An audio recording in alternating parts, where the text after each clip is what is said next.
되기 때문에 부모님이 좀 솔직하게 좀 도움을 청하시고 그리고 제일 싫어하는 그 유형의 부모님이 뭐냐면 우리 애가요? 이거 제일 싫어해요. 그럴 리가요, 우리 예. 애가. 어떻게 제가 제일 많이 하는 얘기인데.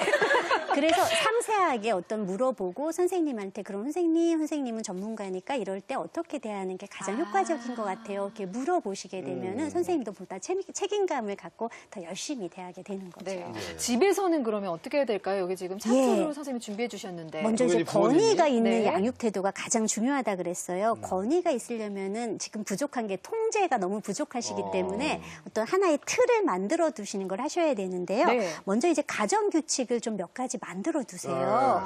그래야 애들이 처음부터 가정 규칙을 만들었을 때 한 번에 잘 듣는 애는 단 한 명도 없어요. 가령 밥 먹기 전에 손을 씻는다. 이거 하는데 한 4, 5년 걸린다라고 생각하시는데 이게 규칙으로 있어야지만 우리가 보일 때마다 손 닦고 와야지, 손 닦고 와야지 이게 되는 거거든요. 그래서 이런 몇 가지 가정 규칙을 좀 만들고 아이가 그걸 지켰을 때 잘 이제 칭찬을 해주시는 거 필요하고요. 네. 또 하나 부부간에 일관성 있는 양육 태도를 세우셔야 돼요. 저 너무 어려운데요, 저건. 예, 근데 엄마가 안 된다 그러면 아빠는 그래 놓고 이제 뒤로 뭘 해주시는 타입이셔서 이게 문제 행동이라 그러면 부부가 똑같이 뭐를 문제 행동으로 하는가 일치돼야 돼요. 네. 그리고 이러한 문제 행동을 어떻게 다룰 것인지의 방법도 일치된 게 있어야지만 아이가 헷갈리지 않고 보다 말을 잘 듣는 아이가 정말 되는 선생님 거죠. 말씀 잘 들으면 가정이 훌륭해지는 게요. 저희 딸 6살이 되면은 네. 손 닦고 와야지 밥 먹기 전에. 그러면 아빠는? 그럼 내가 이러는데 제가 항상 먼저 해야 돼. 예, 너무 그러니까 가족 모두가 지켜야 될 규칙도 지켜놓고 아이들이 특히 해야 될 것도 해주시면 훨씬 좋아요. 네. 또 하나 해야 될 게 훈육을 잘 하셔야 되는데요. 훈육의 가장 기본은 지시를 분명하게 하는 거예요. 너 이거 안 할래? 아니, 하는 게 좋지 않을까? 뭐 해야 될 거 있지 않나? 뭐 이런 거는 네. 다 잘못된 거예요. 뭐뭐 해. 자, 지금 일어나서 화장실 가서 손 닦아. 이거지. 너 손 닦아야 되지 않겠니? 손에서 냄새나. 이런 거 하지 말고 효과적으로 알아먹게 아이가 들었는지 확인하고 명료하게 지시를 하면 애들이 그렇게 강심장은 아니라서요. 자기가 확실히 들었다. 그러면 애들은 해요. 그런데 애들이 눈을 안 마주치는 이유가 나 못 들었네. 요거에서 핑계 대려고 하는 거니까. 선생님, 그 애들이 그 엄마의 그 목소리로 좀 불평을 하더라고요. 엄마는 이렇게 그렇죠. 말을 안 예쁘게 해. 근데 이제 예. 명료하게 얘기는 했어요. 손 닦고 와! 이렇게. 그게 아니에요. 엄마 왜 이렇게 안 예쁘게 얘기해? 아이들은 어떻게 얘기해야 돼요? 특히 만 5세 미만의 아이들은 한 번에 두 가지 이상의 초점을 둘 수가 없어요. 그렇기 때문에 부모님이 인상 이렇게 쓰거든. 손 안 닦고 와! 이러면은 인상에 초점을 두기 때문에 엄마 말을 못 들어요. 엄마 목소리가 안 닦아! 그러면은 엄마 왜 저래? 이거에 신경을 쓰니까 또 말을 지시를 못 들어. 네. 그러니까 가장 평온하게 자, 손 닦고 와. 아, 요게 내용에 제일 좋죠. 집중할 수 있게요. 예, 그거를 하셔야 되고요.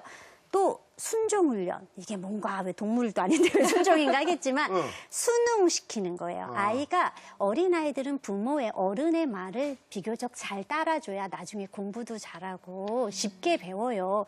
어른이 뭐 가르쳐주면 그래? 라고 해야 빨리빨리 익숙해지잖아요. 그렇죠. 요거를 어떻게 시키냐. 기분 좋을 때, 특히 동현이 같은 경우에 기분이 되게 좋으면 애들이 다 뭐든지 하려고 해요. 기분 좋을 때 간단한 심부름을 시키세요.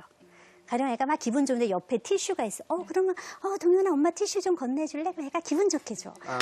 동현이가 요 말이 중요해. 엄마가 시키는 거를 아주 잘 들었구나. 엄마의 말을 잘 들어줬구나. 기특하구나. 그래서 아이가 순응한 거에 대해서 강조해서 칭찬을 해주면 아이는 지시를 듣는 것들이 기분 나쁜 게 아니라 되게 즐거운 일이 될 수도 있다라는 걸 느끼게 되고요. 동이가 풍선 불 때 아주 기분 좋던데 그때 시켜요. 그때도 풍선을 뭐 잘 부는구나. 아니면 아빠가 이거에서 동생 주자고 했는데 너가 말을 잘 들었구나. 아주 멋진 오빠구나. 이런 거. 그래서 그 상벌 제도도 마찬가지예요. 아이가 적절한 행동을 했을 때는 칭찬이나 어떤 보상을 주는 거고 잘못한 일에 대해서는 일관성 있게 벌을 주시면 아이들은 눈치가 제법 있거든요. 아이들은 결코 벌 받고 불이익을 받는 일을 반복하지는 않는다라는 선생님, 거예요. 근데 이게 칭찬이 나오면요. 칭찬이 보상이 될 경우에는 칭찬하지 않으면 애가 하지 않는다는 얘기를 어디서 들었거든요. 그렇죠. 그건 근데 부모님이요. 부모님들이 너무 자신이 없어요. 애들은요, 네. 부모님이 이렇게 정말 기특하구나. 머리 쓰다듬어 주는 것으로 충분한데 부모님은 자기 기준으로 생각해. 나는 사장님한테 칭찬만 받아갖고 행복하지 않고 그렇지, 이것도 월급을 받아야 월급을 받아야 돼. 행복하니까 보너스를 받아야 돼. 괜히 뭐 해주고 이거 하면 뭐 사줄게를 부모님이 사실은 먼저 하기 생각하는 때문에 거군요. 그래요.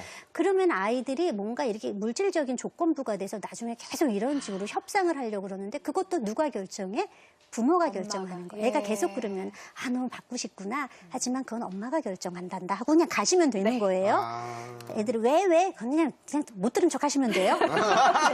그리고 또 뭐냐? 훈육은요. 항상 즉각적으로 개입을 하셔야 돼요. 예방. 자, 목소리 이상하면 바로 개입하시는 거고요. 그리고 아이가 때리고 있는데 여기서 저기 떨어져서 때리지 말라고 그만 안 그래 하지 마시고 날아가셔서 때리는 걸 먼저 잡는 게 우선이지 말로만 하면 아이들은 통제 안 돼요. 예. 또 정말 중요한 게 뭐냐면은요. 훈육만 하면은 아이들이 이렇게 부모를 무섭게만 생각해요. 아이들이 부모와 상호작용이 잘 되면 기꺼이 부모 말을 들어요. 왜? 너무 좋아가지고. 그래서 우리가 요 놀이를 많이 하셔야 되는데 특히 동현이 같은 경우에는 상호성도 증진시켜야 되고 규칙을 좀 더 배우고 지시 따르는 연습이 더 많이 돼야 될 것 같아요.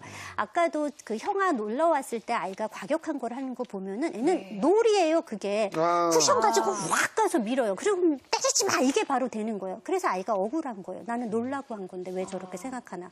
그래서 놀이 안에서도 아이들이 세련되게 놀려면은 잘 놀이하는 방법도 알려주셔야 해요. 아까 이렇게 베개 가지고 막 빙글빙글 돌리는 거에 동생이 맞았는데, 그러니까 제가 보기에도 동현이는 노는 거였거든요. 네. 그렇죠. 근데 결과적으로 혼나는 그러니까요. 그런 상황이 벌어졌네요. 그러니까 이거를 애들이 왜 쟤는 왜 이렇게 부잡스럽게 놀아? 쟤는 맨날 무슨 몸만 갖고 들고 뛰는 것만 놀아?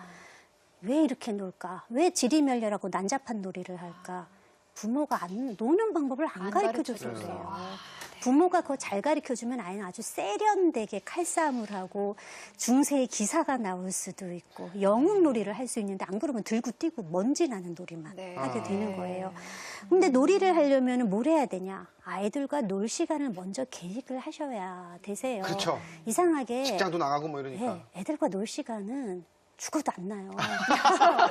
우리가 밥 먹는 시간처럼 놀 시간은 스케줄에 딱 넣으셔야 돼요. 우리 어머님 같은 경우에는 그래도 일주일에 3일 일하시니까 나머지 시간 동안 좀 아이들이 어린이집 간 동안 집안일 대충 해놓고 편안하게 놀 시간. 그런 날은 뭐 일하는 날은 뭐 하루에 아이랑 한 20분 정도 논다면 엄마가 일 안 하는 날은 한 40분 정도 놀아주는 것만으로도 정말 효과 좋거든요. 그럼 어떤 놀이를 하냐? 개입 놀이. 개입 놀이는 부모님이 조금 더 개입해서 발 좀 담그고 놀아주시라는 거예요. 네. 애들이 병원 놀이를 갖고 왔는데 애가 이렇게 병원 청진기를 해요. 그럼 엄마는 병원 놀이 할 거야? 이러고 있어요. 그럼 애는 뻘쭘해서 엄마가 배가 아파서 왔어요 하면 했는데 막 자기 배를 청진기로 막 하고 자기한테 주사를 놔요. 그리고 맨날 어떻게 환자가 똑같은 환자만 와. 좀 다른 환자들이 좀 와주면 애가 이렇게 말도 그렇죠. 이렇게 제법 상황에 맞게 잘할 수 있잖아요. 그래서 될 수 있으면 누워 있는 걸로, 될 수 있으면 말 안 해도 되는 걸로.